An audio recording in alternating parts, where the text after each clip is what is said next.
Um, all right. Well, Numbers 28 is where we're at, and I changed the drawing. We have a different drawing, and it's because we're really moving forward today. So this was a drawing that I used not to talk about the law and Sinai and before and after, but just for the book of Numbers. So maybe I'll put that up here. We looked at this when we were just in these chapters right here. And, but Numbers, that's its boring name. What's its cool name?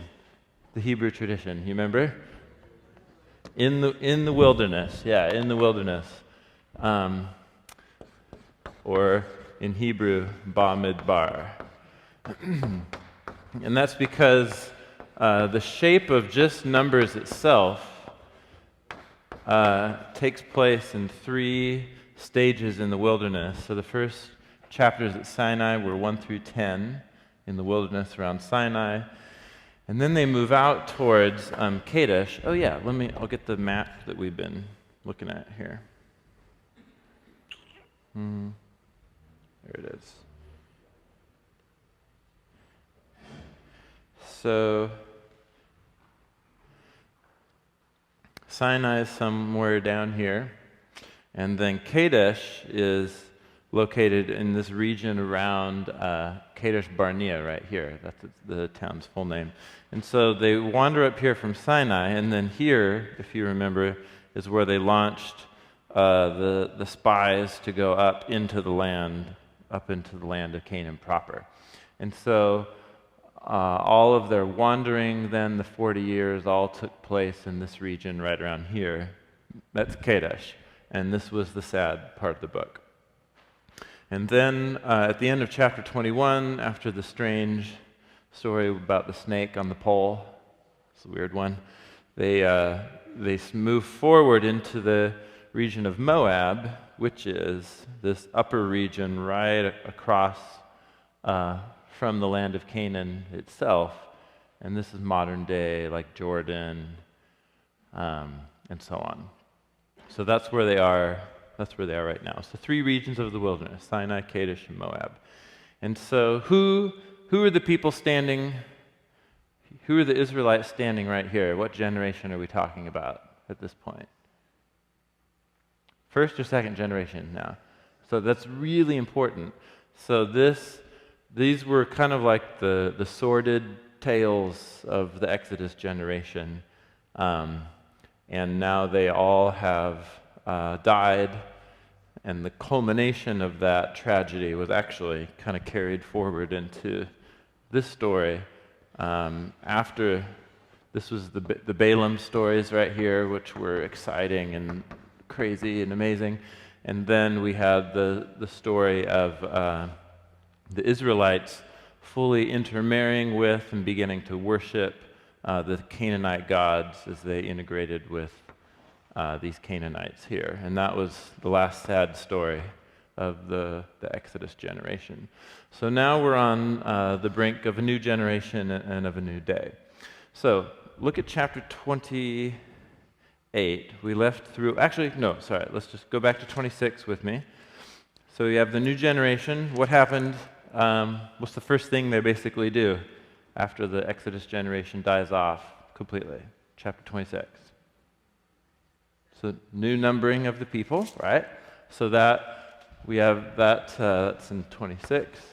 So that repeats what happened back here at the beginning of Numbers. If you look at 27, then there was that story we read last week about this group of women, the daughters of Zelophehad. They don't have any brothers. Their father died in the Exodus generation. What's the status of their inheritance? So that's all raised by new generation stuff. Look at verse 12 and following. Moses is going to die off as part of the Exodus generation, and so Joshua is going to succeed. Do you see how we're setting the story up here for the new generation? Okay.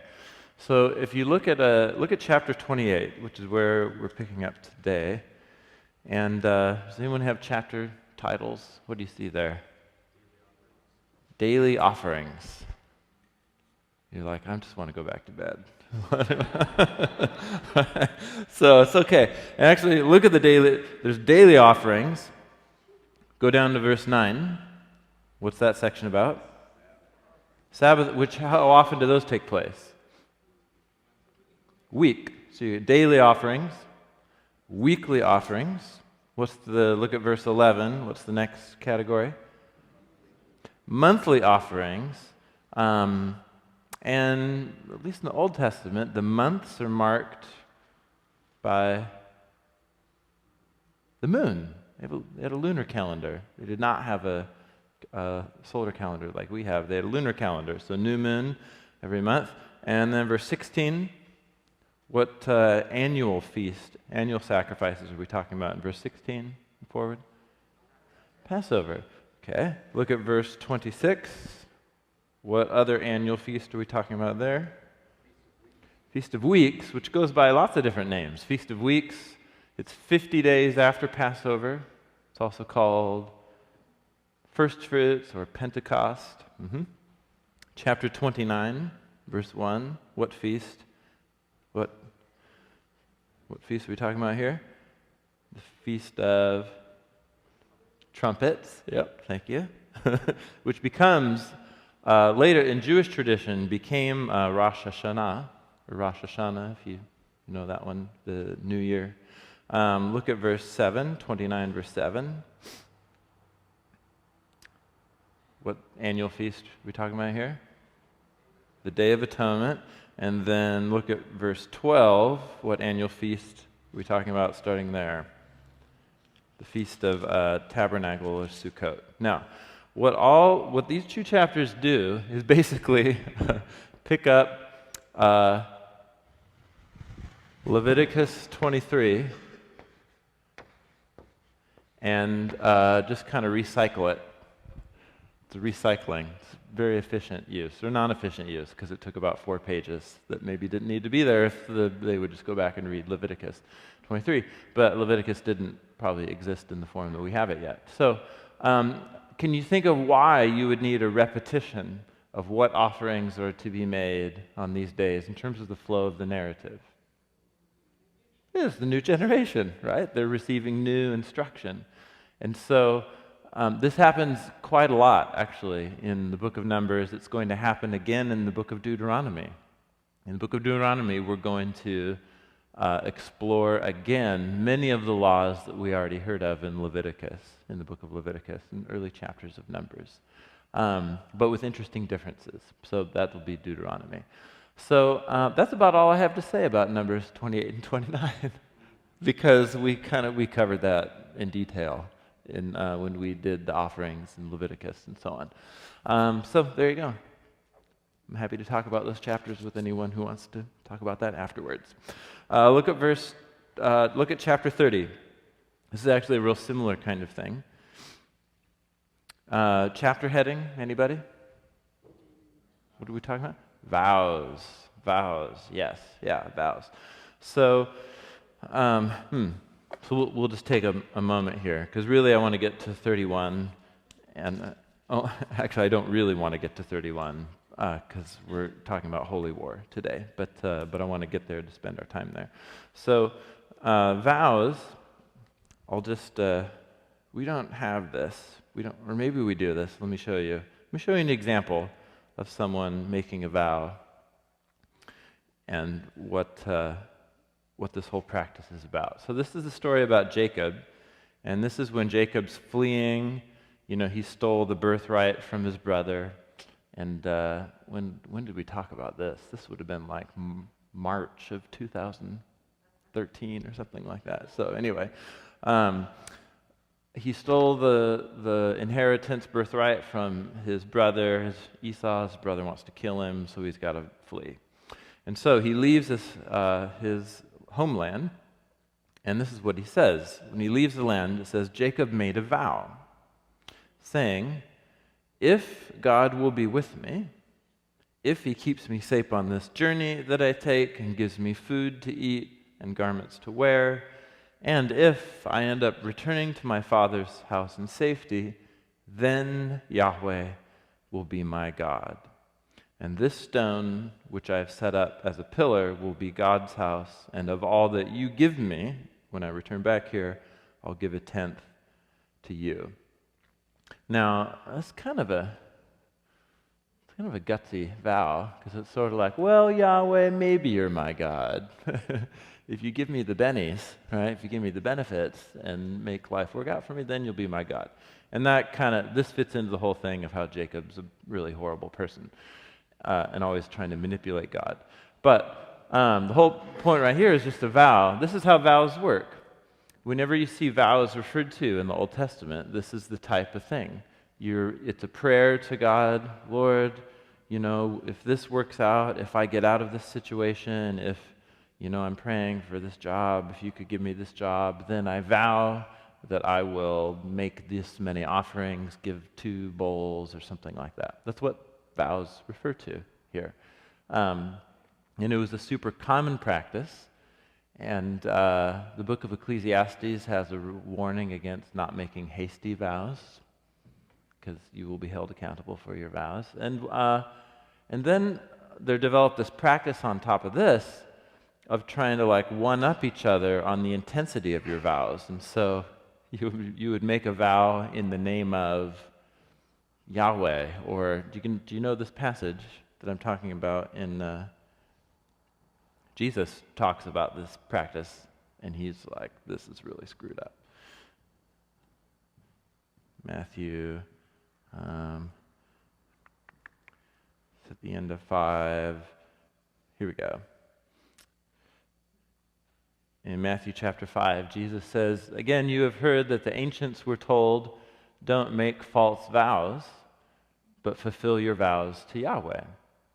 But I say to you, just don't make vows at all, whether it's by heaven, or whether it's by the throne of God, or whether it's by earth, it's the footstool of his feet, or by Jerusalem, it's the city of the great king. So what he's referring to right here is people started making vows, not just to say, if God does this, I'll do this, but they say, if God does this, then I swear by the city of Jerusalem that I will repay my vow.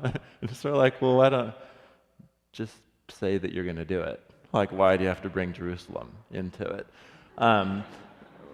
If God, gives us a good harvest this year, then I swear by heaven, or I swear by earth, or by Jerusalem, and so on. And so it was this way of using Yahweh or things connected with Yahweh, the temple or Jerusalem, as just essentially trying to dress up your own status in the eyes of people that you're making vows in front of. And Jesus is like, quit it, dude. Like, no one's impressed by your fancy vow. Like, just do what you say you're going to do. And if you make a promise to God, then keep it. Let your yes be yes, and let your no be no. Anything beyond this is just you being a screwed up person. So this is what Jesus is getting at here. He's talking about so it's not that the vows are bad, it's that vows turned into a religious kind of status positioning in how they talked about vows. I just need to think about it. If I was doing a sermon on this, I would sit down and I would think about the ways that we do this in our Facebook. I don't know. It's about posturing. It's public posturing to make yourself look better and more impressive than you actually are. That's essentially what Jesus is getting at here. Who uses Facebook anymore? Anybody? Anyway, who has time? Anyway, so Numbers chapter 30 is all about vows. And actually, this is another recycling because the first big statement about vows was in Leviticus chapter 27. So in many ways, this is recycling a lot of what was already said in Leviticus 27 for the wilderness, for the second generation right here. There are some new bits here, but I would rather move on to chapter 31 and tackle the dragon that we haven't had to tackle yet. You guys okay with that? Okay, good. Let's just read Numbers 31. We've come across a few skirmishes with the Canaanites already here. They ended up in a battle with the king of Arad, with the king called Og and Bashan. But these were all battles that as Israel was kind of wandering through, they don't have a standing army. They took a census of who can fight, but they don't have a standing army. They don't have tons of weapons and stuff like that. They're still, escaped refugees, from Egypt, essentially. And so these nations pounce on them, thinking that it's easy plunder or something like that, and Yahweh delivers them. What's new in chapter 31 is this is the first time that Israel is called by God to go on the offensive against a Canaanite people group. And it's not the last time that it's going to happen. But it is the first, and so because we're moving into this territory, I want to just kind of set the playing field for how to read these stories and how to let them bother you, which is okay, because they are bothersome, but also some ways to think about them as Christians. So that's chapter 31. So Yahweh said to Moses, "Take vengeance on the Midianites for or on behalf of the Israelites. And after that, Moses, you will be gathered to your people." Gathered to your people, it's a little biblical phrase that means die and be buried in the family tomb. So Moses said to the people, "Arm some of your men to go to war against the Midianites and carry out the Lord's vengeance, or Yahweh's vengeance on them." Now, let's just pause real quick here. What Midianites, what did they do? We're responding or reacting to something that's already taken place. Right, so we go back to chapter 25. So that whole story of right after the Balaam stories and Yahweh turned the king of Moab's curse into a blessing, they end up replaying the golden calf story, which we talked about in chapter 25. So, who was, do you remember, go down to verse 6. You remember there was that Israelite man, we talked about this last week, and he brought a certain woman who was the daughter of one of the chiefs of what tribe of people? Look down to verse 6. An Israelite brought to his family a Midianite woman, and then you find out in chapter 25 down in verse 15 that the name of the Midianite woman who was killed by Phinehas and Nazil was Kovzi, the daughter of Zur, a tribal chief of the Midianite family. And so, and then verse 16, Yahweh said to Moses, "Treat the Midianites as enemies and kill them because they treated you as enemies and deceived you in the affair of Peor." So that's what all this is coming from, is in chapter 25. We're told that this group of people intentionally tried to integrate and to convert, intermarry with Israel, and to get them to follow their gods. And so that's back to chapter 31. That's what's going on here. Now, when you heard the word vengeance, is there any positive way you can spin that word in English? In English. When you hear the word vengeance, what do you think of? Revenge, okay? So, and in English, revenge is revenge usually pure justice when we think of revenge in English? No, it's like justice plus a little more.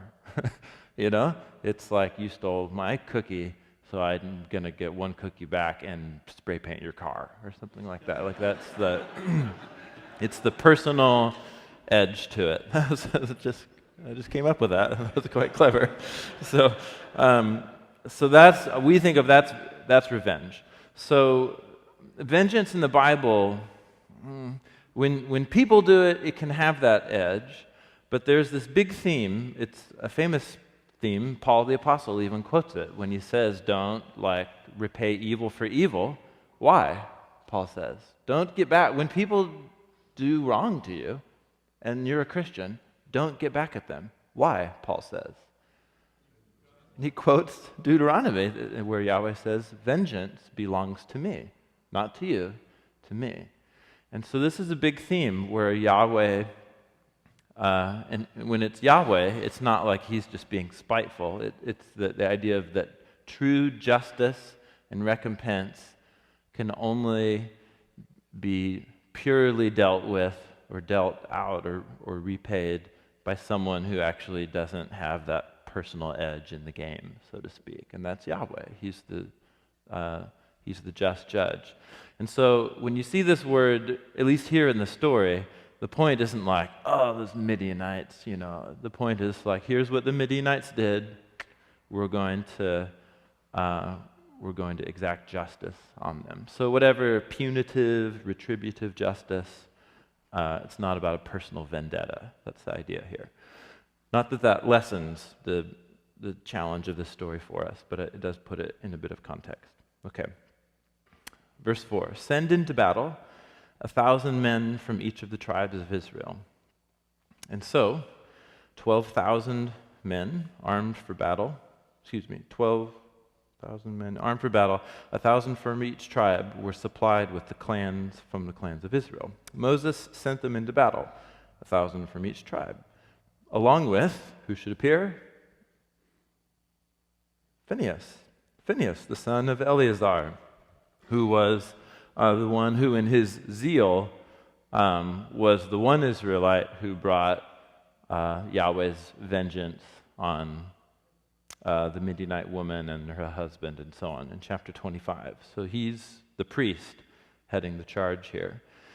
And he took with him articles from the sanctuary and trumpets for signaling. Remember those trumpets? We talked about those trumpets earlier on for war. It was chapter 7, anyway. They fought against Midian as Yahweh commanded Moses, and they killed every man. Among their victims were Evi, Rechem, Zur, Hur, Reva, the 5 kings of Midian, and who also got killed in this battle. Balaam. They also killed Balaam, son of Beor. The Israelites captured the Midianite women and children and took the Midianite herds and flocks and goods as plunder. They burned the towns where the Midianites settled, as well as their camps. They took all the plunder and spoils, including people and animals. They brought the captives, the spoils, the plunder to Moses and Eleazar the priest and the Israelite assembly at their camp in the plains of Moab by the Jordan across from the Jericho. So let's just pause real quick here. So there were 5 kings of Midian, and we're told that they killed everybody among the enemies. Now there's a bit of a puzzle here because the Midianites are not wiped off the map here by any means. They totally continue to exist, and they appear in quite a few other stories. There was one famous story, the guy Gideon. Remember Gideon, and he has to trim down the army and so on. That's entirely against the Midianites. So the Midianites, as you trace their story through, they're not a nation as such. They don't have a land. There's just a few times they're depicted, but they're mostly more nomadic, seasonal, migrating network of tribes. And so whoever they're dealing with right here, it was the group of tribes that lived in this region of Moab and that tried to get them to intermingle and stuff like that. And so it's one arm or one network of the tribes of Midian because they still exist as the story goes on. So you get the story here. It's an overwhelming victory for Israel. They are able to kill the military leaders and so on, and then they have all this plunder: women, children, animals. Verse 13. Now Moses, Eleazar the priest, and all the leaders of the community went out to meet them outside the camp. Moses was angry with the officers of the army, the commanders of thousands and the commanders of hundreds who returned from the battle. "Have you allowed all of the women to live?" he asked them. They were the ones who followed Balaam's advice, and they were the means of turning the Israelites away from Yahweh, back at what happened at Peor, so that a plague ended up striking Yahweh's people. So now, kill all of the boys. Kill every woman who slept with a man, i.e., connected to the Peor incident, but save for yourselves every girl who has never slept with a man. Verse 19, we'll talk about this. All of you who have killed anyone or touched anyone who was killed must stay outside the camp for 7 days. On the 3rd and 7th days, you must purify yourselves and your captives, purify every garment, as well as everything made of leather, goat hair, or wood. So Eleazar the priest, we're just going to finish through the chapter and reflect. Eleazar the priest said to the soldiers who had gone into battle, "Here's the requirement of the law that Yahweh gave Moses: gold, silver, bronze, iron, tin, lead, anything else that can withstand fire must be put through the fire, and then it will be clean. But it must also be purified with water of cleansing, and whatever cannot withstand fire must be put through water. And on the 7th day, wash your clothes, and you'll be clean. Then you may come into the camp." So you have both this victory, and then you have what we're going to see, the slaughter, I think it's the appropriate word, of these other Midianites is a part of this ritual activity of purification.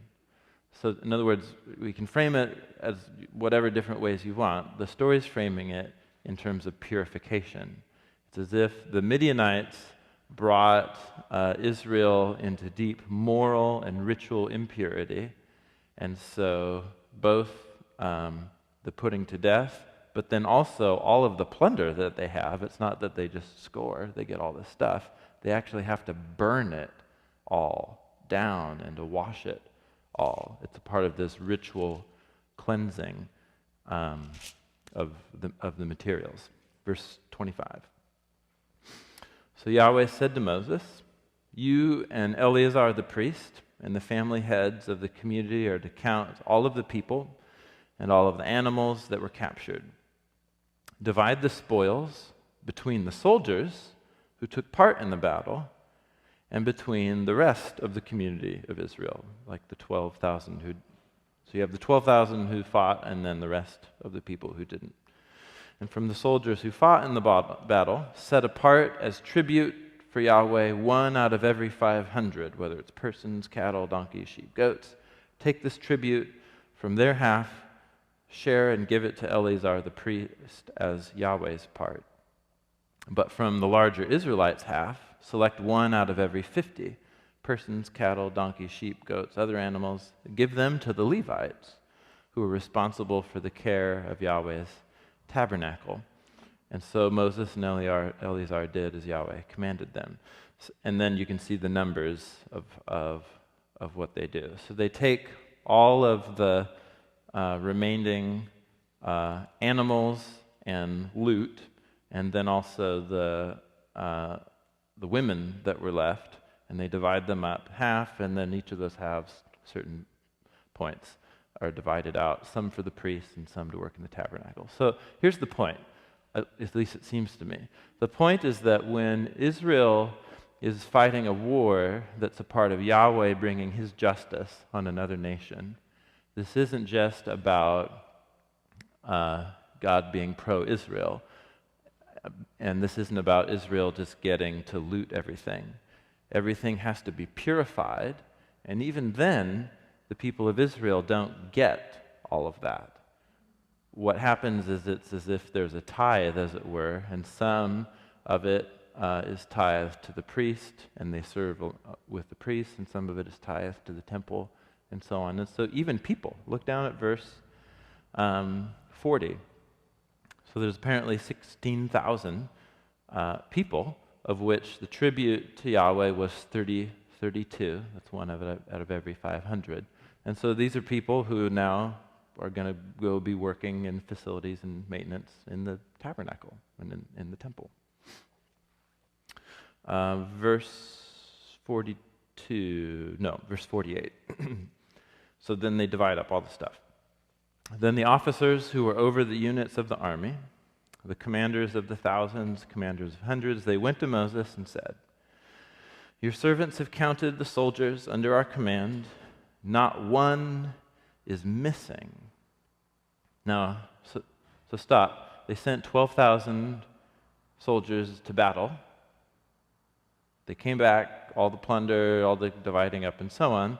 And how many Israelites soldiers died? Apparently 0. That's remarkable. It's remarkable. And that's an important theme to remember here. So we brought as an offering to Yahweh the gold articles each of us acquired, all these different rings and bracelets and earrings and necklaces, to make atonement for ourselves before Yahweh. It's another one of these few instances where they're making atonement without means of blood sacrifice. So Moses and Eleazar the priests accepted from them the gold, the crafted articles, the gold from the commanders of thousands, the commanders of hundreds that Moses and Eleazar presented as a gift to Yahweh, weighed 16,750 shekels, 420 pounds. Each soldier had taken plunder for himself. Moses and Eleazar accepted the gold from the commanders of thousands, the commanders of hundreds. They brought it to the tent of meeting as a memorial offering for the Israelites before Yahweh. Numbers 31. How you guys doing? Wow. So I won't hesitate to say this is deeply like, what? What? So I just want to go read the New Testament now and act like this isn't here. So there's a number of challenges I think we have with these holy war texts, and so if anything, I kind of wanted to just share. I've outlined a few thoughts about how I've processed these passages, and I don't know what else to do. I'll also show you a really handy book, two handy books that have been helpful for me.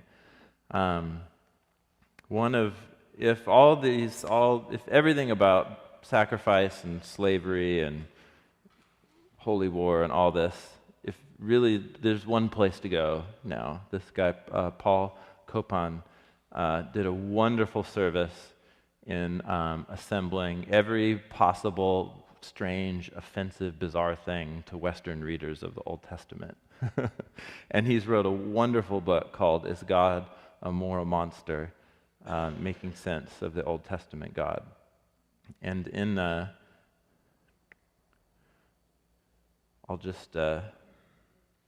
he has a whole section on sacrifice and covenants and so on. He has a whole stuff about the kosher laws and the food laws. He has a whole section about the capital punishment, the death penalty, the status of women in Old Testament Israel, marriage in the Old Testament. He has 3 chapters on slavery, and then 3 chapters on holy war in the Old Testament.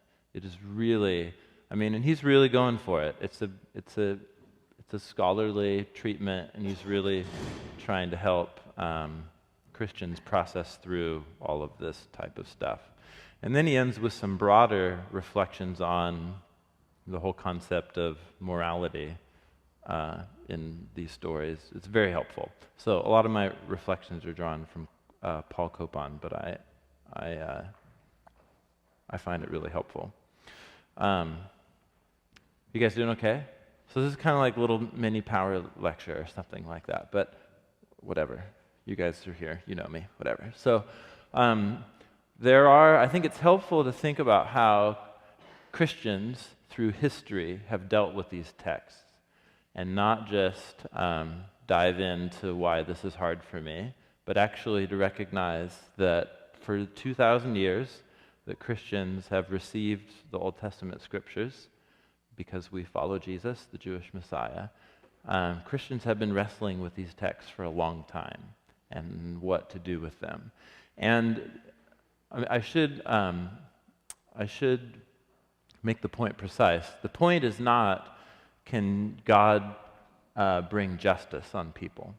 The point, at least for me, what's challenging about a story like this is that God is using Israel as an instrument of his justice on other people. And that's what's challenging for me, because who's Israel? Like, who's Israel? Is Israel morally superior to be able to do this to other people? No. Now, has God played favorites? Is he doing anything to the Midianites is his justice on the Midianites anything that he hasn't already brought justice on Israel for? No, the whole generation has died off. But I think, at least for me, that's the nub of the issue here, is it's still challenging for me to think and process through God bringing his justice on people, but you have the concept of God's holiness and him being the just judge and so on. What's challenging for me is, one, God using imperfect human instruments to bring that justice. And then secondly, once women and children get brought into this, I want to crawl into a hole. I'm guessing, and so do you also. So what do you do about this? So there's a few ways that Christians have processed this, and I'll just go through this really, really briefly. So one, you could call it the new dispensation approach, which is basically God changes the rules of the game as the story of the Bible moves forward. And so Israel was a nation, a theocracy, and therefore national identity was bound up with religious identity. If that's going to be protected, Israel fights wars. That's just how Yahweh was. That was the rules of the game of the Sinai covenant. And when Jesus came, you've heard it said to you in the past, but now I say to you, it's the new covenant. And it's God's prerogative to change the rules of the game. And so we don't do it that way anymore. That's my brief summary of that approach. And it's a really common approach. The second is that Yahweh engaging and calling Israel to engage in holy war is sort of like God rolling up his sleeves and getting involved in the mess of human history. And what's Yahweh going to do? It's a bit presumptuous on our end to say God should have just dropped down, social morality as 21st century enlightened Westerners think it ought to be, brought about, and just to drop that into a culture from 3,000 years ago, because we know, of course, that we are the pinnacle of human moral development. It's that's a bit presumptuous, right? And so it's not as if people living 3,000 years ago didn't have consciences and were somehow less moral or something like that. They just had different worldviews and they thought about things differently. And so another view is that here God is accommodating to the cultural setting where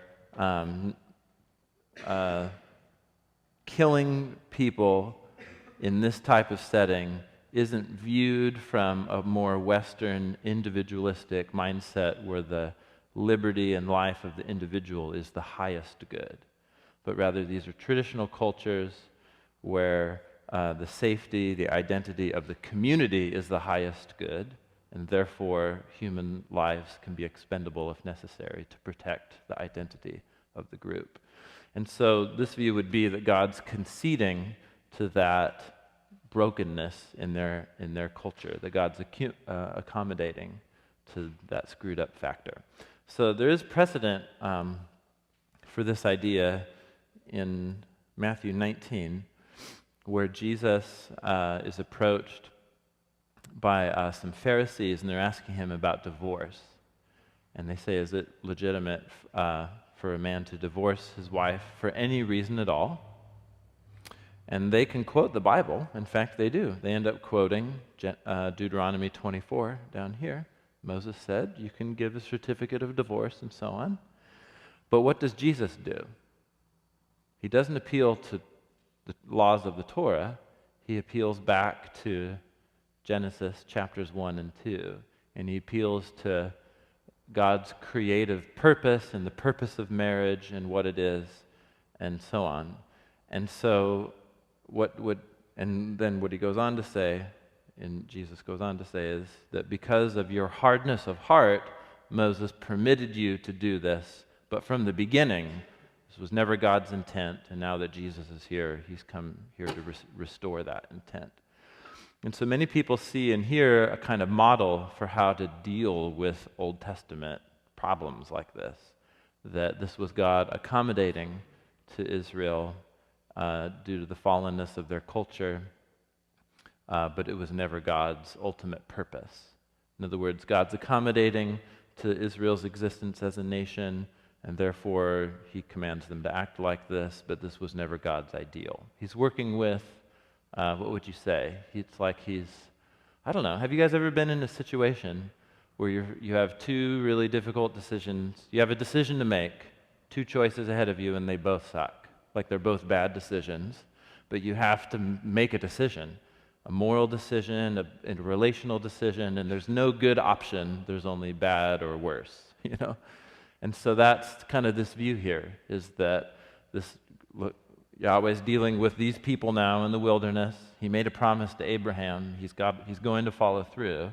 And here they are now. They didn't say no to the Midianites. They said yes, and now they're all intermingled. And so what's Yahweh supposed to do? That's the idea here. This isn't his highest moral vision, but it's what happens in the circumstances.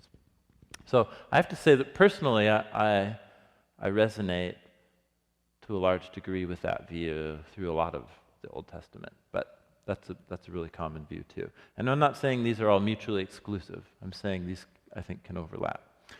A third one, this one is distinct, I think, is that God is progressively through history revealing a greater and greater and a higher vision of human ethics and morality that comes to its culmination in Jesus.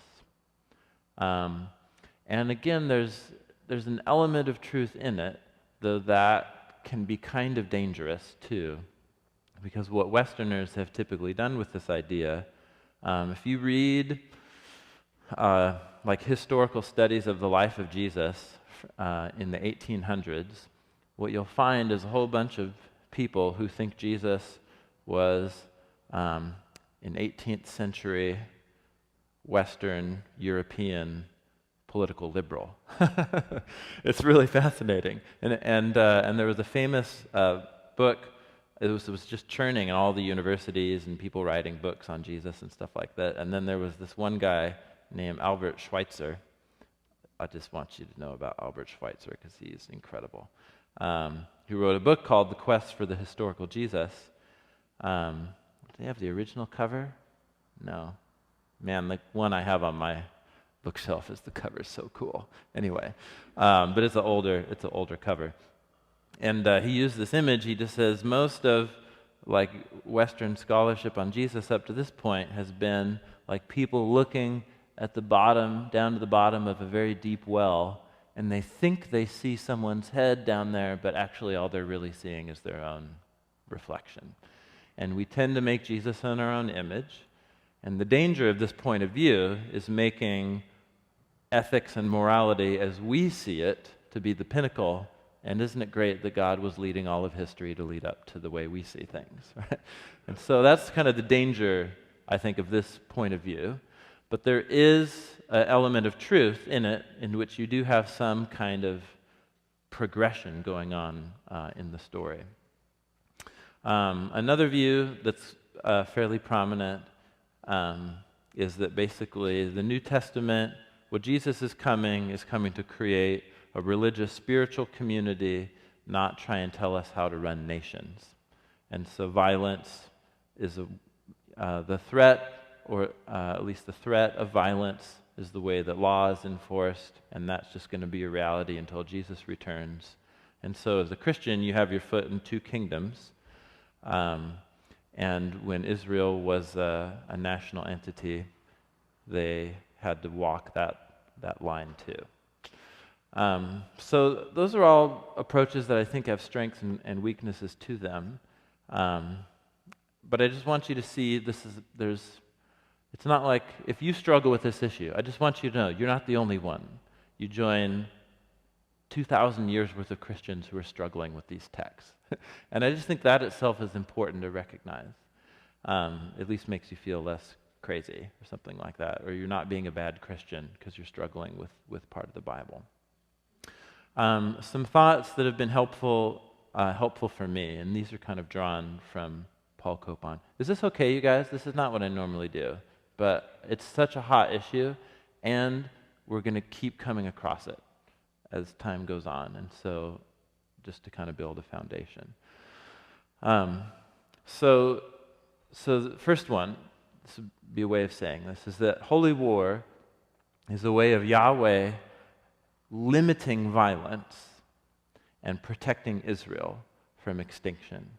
So we also read this from the perspective of Israel later became a kingdom with a standing military and so on. But the context of the story is this is still a huge group of escaped refugees who are living on barely nothing, and they don't have a standing army. And these are the people through whom Yahweh is going to ultimately bring the Messiah in the new covenant. And so through this concept of holy war, Israel didn't go around picking fights with everybody. They did get into some wars here, but they were wars that the Canaanites started. And so there really, if you actually read through Numbers and you read through Joshua, there really aren't that many stories like this. There are some, but there's not that many. And the particular nations that Yahweh tells them to go do this with are the nations who are living in that block of land that's called the land of Canaan. And that group of people is connected to the other factors that we'll get to in a second. But really this is a way in the story, if you read them all together, it's a way of Yahweh curbing and limiting and focusing his justice on specific people groups. And there are always people groups which there's some bad connection threatening Israel's existence. So here it's nations threatening their existence because they're attacking them. Here with the Midianites, it's threatening Israel's existence by intermarriage, bringing them into the worship of other gods, and compromising their religious identity and their ethnic identity too as they assimilate. And so as hard as it is for us to see that, this is a way of Yahweh protecting Israel through focused violence. That's the best way I know how to frame that. Does that make sense? Let's see. I kind of already said the second one here. But this is significant. This was not Israel's general policy for war. I'll just throw in here Deuteronomy 20 gives you Israel's normal war policies, which was always to first pursue peace. It just says it right there in Deuteronomy 20. But then Yahweh says, but for the group of nations living within the land of Canaan, these are the ones you were to run out or to declare war on. A theme that we've already talked about is that these particular nations, the Midianites among them, it's always connected to the moral degradation of these people groups. So, the Canaanite religious practices, they're kind of notorious in the ancient Near East, specifically for child sacrifice and ritual sex, and ritual orgies and prostitution and so on, all connected with their temples. And so this is a form, the story views it as a form of divine justice. And Israel is the instrument of divine justice. But here's what's interesting, is that who was the human instrument of divine justice on Israel once they started acting the same way once they were in the land? So Assyria and Babylon. And who had a problem with that? What prophet had a real problem with Yahweh using Babylon to bring Yahweh's justice on Israel? Do you remember? It's a whole book of the prophets. So his name's Habakkuk. And he begins by saying, oh, the world's so screwed up. Israel's just horrible. And Yahweh says, exactly, I'm going to bring Babylon. And Habakkuk's like, what? No, that makes it even worse. What do you mean, Yahweh? You're going to use Babylon? They're horrible. They're horrible. And so he's struggling with this idea. And so this idea that God will use imperfect humans as instruments of his judgment, it's a theme in the Bible, and it's not only Israel, it's actually Babylon on Israel. Here's the problem, and actually here's this one, maybe I should separate out this as a separate point, I'm not sure. As I said earlier, this is really the one that personally gets me, is I have less of a problem with Yahweh personally dealing justice. I have more of a problem with him using imperfect, flawed humans as instruments of his justice. Does that make sense to anybody? Well, that's just why I have a hard time here. And specifically because, they're so screwed up, and I'm so screwed up. And because this is where I think the seed of religious violence really is potentially sown, is it's when humans get in their brain that somehow I'm God's chosen instrument to bring revelation or justice to the world, and history's filled with, individuals and megalomaniacs who think that they're God's instrument to do whatever in the world, and they're deeply deceived, and they hurt and kill a lot of people. And I think it's with the potential abuse of this theme that is, for me, what is difficult about it. So here's some thoughts, concluding thoughts here. I think when we read these stories, we can wrestle with them, but you just have to respect them. You have to respect what they mean. So these wars were always ad hoc. They were spontaneous response to threats to Israel's existence. That's what all of these wars are. In Numbers, in Joshua, and so on. Israel was barely existing at this point, and this was Yahweh's way of protecting them. Now, this is really significant. Whenever these wars are remembered or recalled as you read through the story of the Bible, whenever the Psalms, whenever the prophets look back to these holy wars, not once, this is so significant, not once is it ever used to say, look what Yahweh had us do to the Midianites, therefore let's go do that to the Babylonians. Not once. The holy wars are never used to legitimate more violence against the Canaanites. That seems like that's significant to me. It's actually just the opposite. It becomes, these are memories that when our existence as a nation is threatened, as you go on in Old Testament, that what we should first do is not build up more military, but go to the temple and pray. And so there's so many stories like this. I've just given a couple here.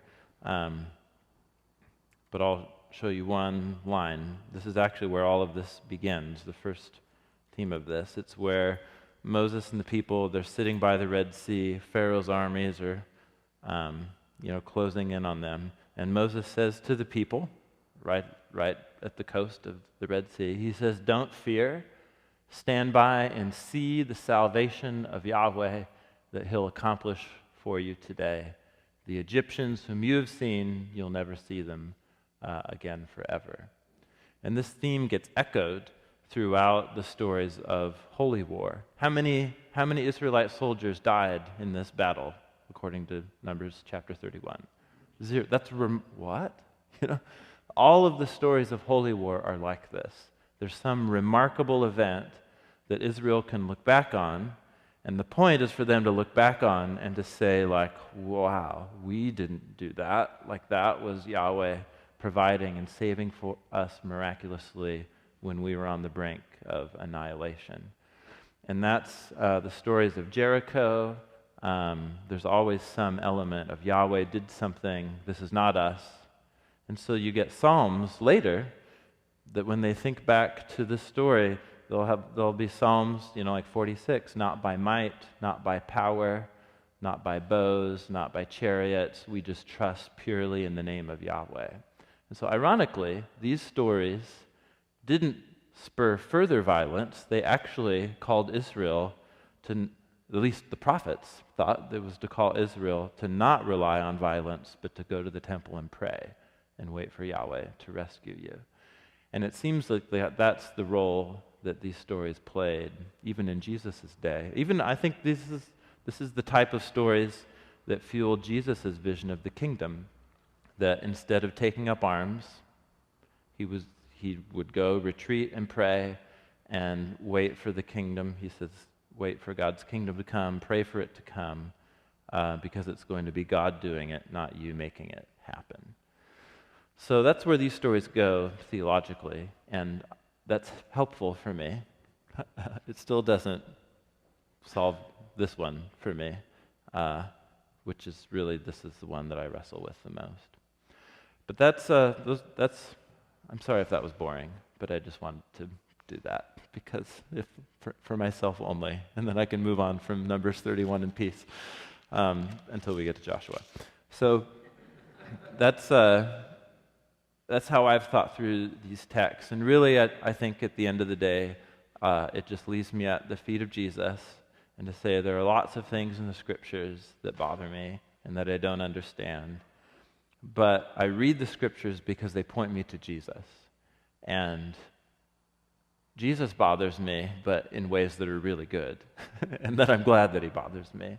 And the type of person that he was and who he reveals God to be to us puts even these stories in a much broader context of God's covenant love for his broken world, and that he would ultimately take violence, human violence, into himself and let it kill him as a means of conquering it.